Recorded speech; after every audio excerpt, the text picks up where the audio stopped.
Thousands of North Korean troops are headed to the Ukraine war. Putin is doing additional nuclear preparations and exercises, talking and brandishing his nuclear missiles.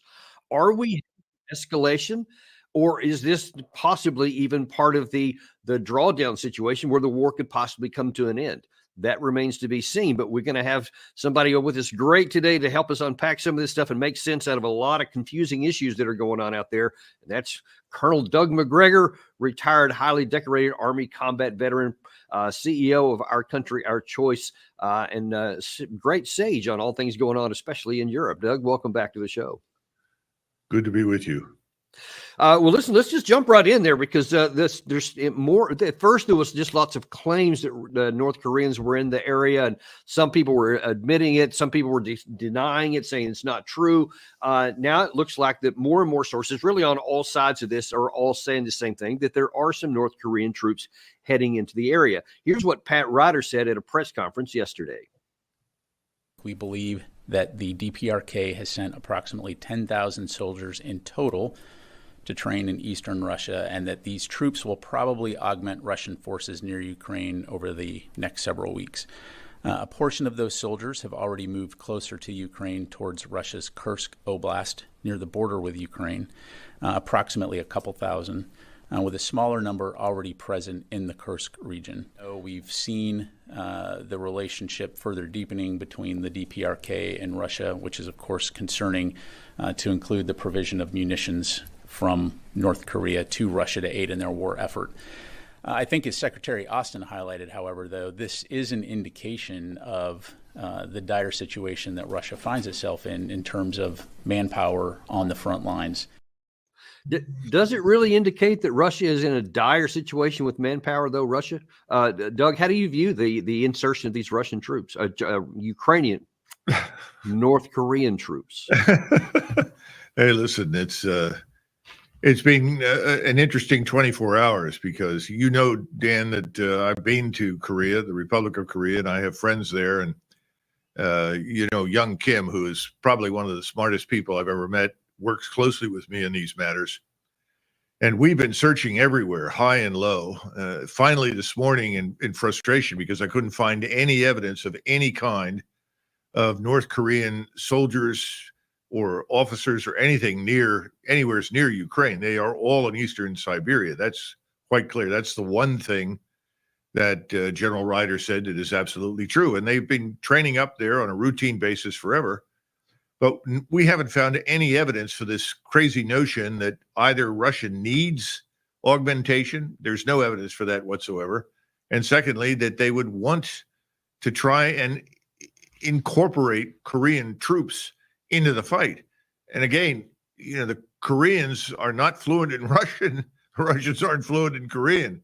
The people that train with the Koreans out in eastern Siberia obviously have learned to speak Korean, but this is ridiculous. So we've tried. I actually talked to Larry Johnson. I said, Larry, have I lost my mind? He said, no. And he made a point that I think is very valid. He said that this story originated in the New York Times from David Sanger, who is, a well-known source for the CIA. In other words, the CIA pitches the narrative to him. He reproduces it in print. I think it's a big lie. And this is a last-ditch attempt to get everybody involved in something that no one really wants anything to do with in Europe, which is war with Russia and Ukraine. The only other thing that I could think of, Dan, that your audience might want to consider is that out of a population of 140 million, there are as many as perhaps 20 million Russian citizens who are of Mongolian or Tatar or Turkic ancestry. They are in Russian forces. Some of them are in formations with people much like themselves, but they're fully assimilated into the Russian mainstream. Perhaps they are looking at some of them and thinking this is true. It just strikes me as a huge, huge lie right now. Well, then, and I want to go down the practical part of that, because most people, especially people who are not experts in military affairs, will just think, oh, you just add 10,000 troops. Cool. That'll be fine.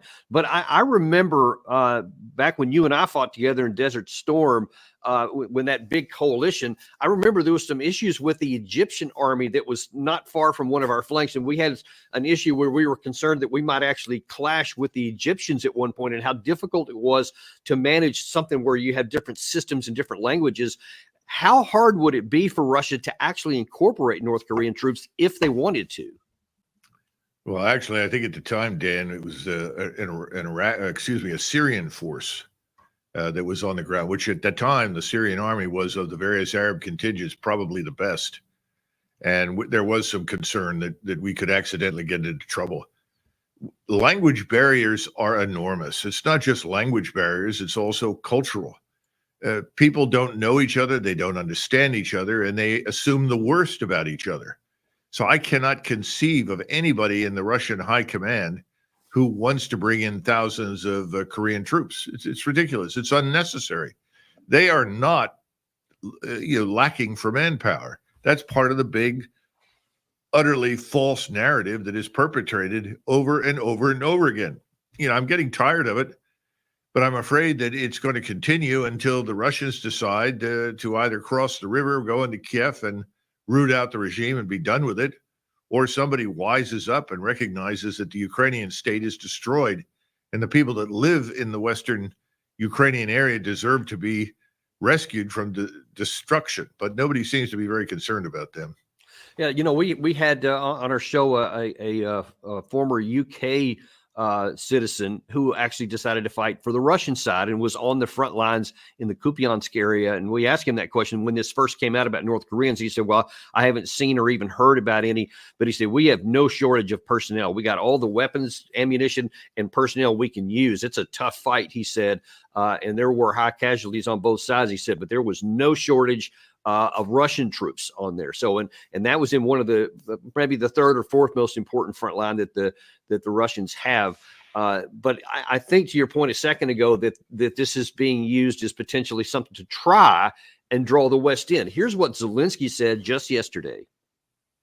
Tests, yes, in English. Tests, yes. Tests, he tries how it works, how West will react. The same with North Korea soldiers. I had meetings with leaders, a lot of different leaders, and NATO and etc. And I said to them that this is very dangerous, and I think that we need strong reaction on it. Till now, we heard some reaction, but it's not strong enough. Now, that suits his purpose. He certainly wants there to be a reaction. But as you said from your sources there, you haven't yet to see any evidence of North Korean troops on the line fighting alongside of Russians. I've also heard other reports, I have not been able to confirm, that there are some in the administration that are saying if the North Korean troops actually do engage, then Biden may drop the prohibition about long-range weapons being fired into Russia. How do you view that? Well, if that's going to be the excuse, then we're going to find ourselves inevitably in a direct confrontation with Russia, because the Russian government is not going to stand idly by and watch us provide Ukrainians with dangerous strike weapons that can kill large numbers of Russians in their cities. And contrary to popular belief, whereas the Russians have worked tirelessly to try and avoid civilian casualties, we know from experience that if you give the Ukrainians anything in terms of a long-range strike weapon, they will very definitely use it against populated areas. So this would be catastrophic at this stage. There's no way to win this war. It doesn't matter what we do. The war is lost. Russia has won.